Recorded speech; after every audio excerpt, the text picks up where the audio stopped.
Olá pessoal da Geometria Analítica, de volta para dar continuidade aos nossos conhecimentos a respeito de GA.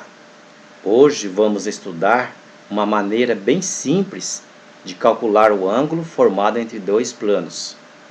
Duas novidades aqui se fazem presente em relação ao ângulo que nós aprendemos a calcular entre vetores.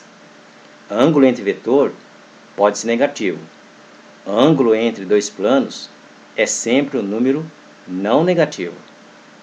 Ângulo entre vetores pode ser maior que 90 graus, porém ângulo entre planos é sempre menor ou igual a 90 graus.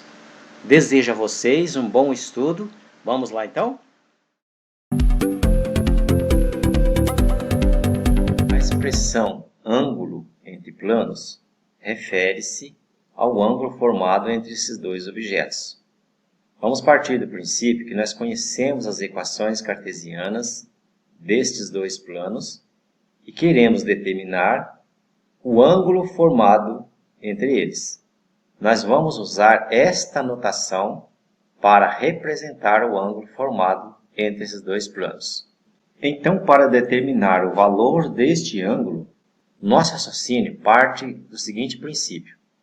Vou considerar dois segmentos orientados, PA, PB, ambos perpendicular a R. R é a reta de interseção de π1 com π2. Este ponto P, que aqui aparece, é um ponto escolhido aleatoriamente sobre esta reta. E a partir dele é que nós lançamos segmentos orientados, de modo que PA, além de ser perpendicular a R, está contido em π1. Da mesma forma, PB está contido em π2. De posse disso, nós precisamos agora dizer que o ângulo entre dois planos é sempre um número não negativo menor que 90 graus. É esse tipo de ângulo que nós queremos estudar aqui. Definimos este ângulo como sendo aquele cujo cosseno é igual ao valor absoluto do cosseno do ângulo entre esses dois vetores. Este valor absoluto é necessário para não corrermos o risco aqui de termos um ângulo negativo que não faz mais sentido neste contexto. O que vamos fazer a partir de agora é desenvolver um raciocínio para buscar uma fórmula explícita para se calcular o cosseno deste ângulo. Vamos iniciar observando este quadrilátero. Como é que ele foi obtido? O CA forma um ângulo de 90 graus com π1, assim como o CB, um ângulo de 90 graus com π2. Vamos ainda recordar que a soma dos ângulos internos de qualquer quadrilátero dá 360 graus. Só que a soma desses dois aqui já dá 180. Isto significa, então, que a soma desses dois ângulos aqui, esses dois ângulos verdes, é 180. Ou que estes ângulos são suplementares. Quando dois ângulos são suplementares, recordamos que seus cossenos, em valor absoluto, são iguais. Note que para deduzir essa fórmula é bem simples. Basta isolar este ângulo aqui, que é 180 menos este, e desenvolver a fórmula do cosseno de diferença para nós chegarmos que o cosseno desse ângulo é menos o cosseno deste ângulo aqui. Portanto, em valor absoluto, eles são iguais. Consequentemente, o cálculo do cosseno do ângulo formado pelos dois planos se resume a calcular o cosseno deste ângulo. Exatamente neste momento que as equações cartesianas do plano π1 e de π2 são necessárias. Primeiramente, vamos observar a equação do plano π1, que é esta aqui. E nós sabemos que, se esta é a equação deste plano, os coeficientes de x, de y e de z dão origem a um vetor, que é este n1, perpendicular a π1. Porém, antes, nós já temos que esse vetor CA também é perpendicular a π1. De modo, então, que nós temos agora dois vetores perpendiculares ao plano π1. Consequentemente, esses dois vetores são paralelos, ou que um é múltiplo escalar do outro. Vou escrever isso assim, que CA é um múltiplo escalar deste vetor N1. Do mesmo modo, nós procedemos em relação ao plano π2. Olhamos para a equação cartesiana, montamos esse vetor perpendicular a π2, e aí então nós temos que N2 é perpendicular, é um vetor normal a π2, e CB também. Consequentemente, esses dois vetores são paralelos, ou que CB é um múltiplo escalar de N2. Agora sim nós estamos prontos para fazer essa conta, calcular o cosseno do ângulo entre CA e CB.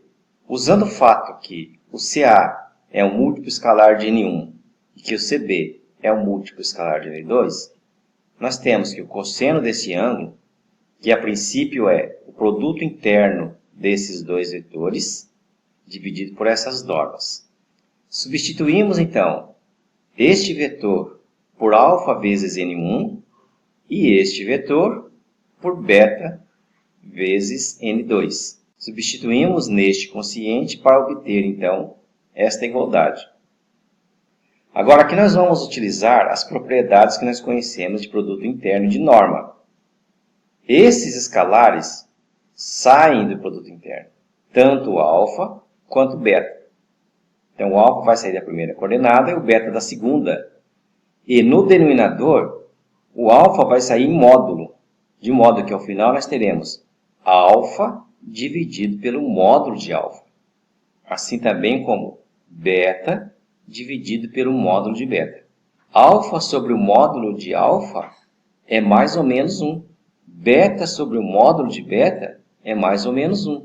De modo então que, simplificando, os escalares alfa e beta desaparecem desse quociente, desta conta, e vai surgir aqui mais ou menos 1.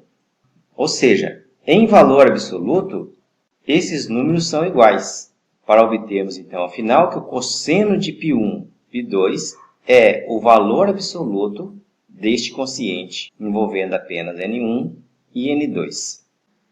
Importante nós nos conscientizarmos agora da importância da fórmula que nós acabamos de obter. Vamos perceber isto no seguinte resumo. Temos, a princípio, dois planos π1 e π2 e nós queremos calcular o ângulo entre eles. Como nós temos as equações cartesianas desses dois planos, nós podemos gerar dois vetores N1 e N2.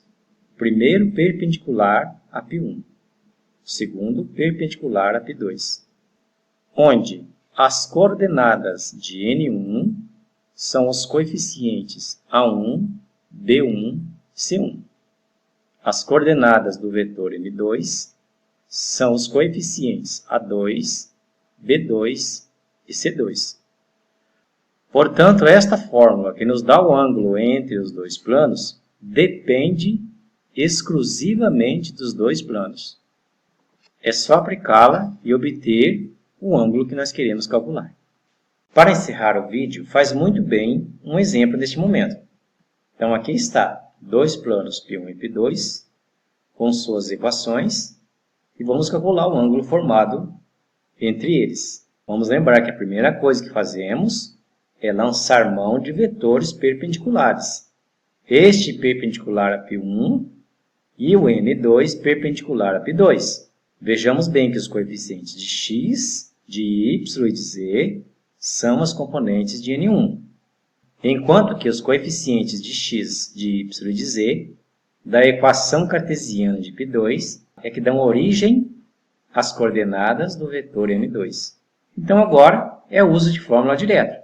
Usamos a fórmula que nós acabamos de deduzir e, calculando esse produto interno diretamente, coordenada a coordenada, e somando, nós obtemos que o cosseno do ângulo formado entre os dois planos é, então, 1/3, o que equivale a dizer que o ângulo que nós queremos calcular é o arco cujo cosseno é 1/3.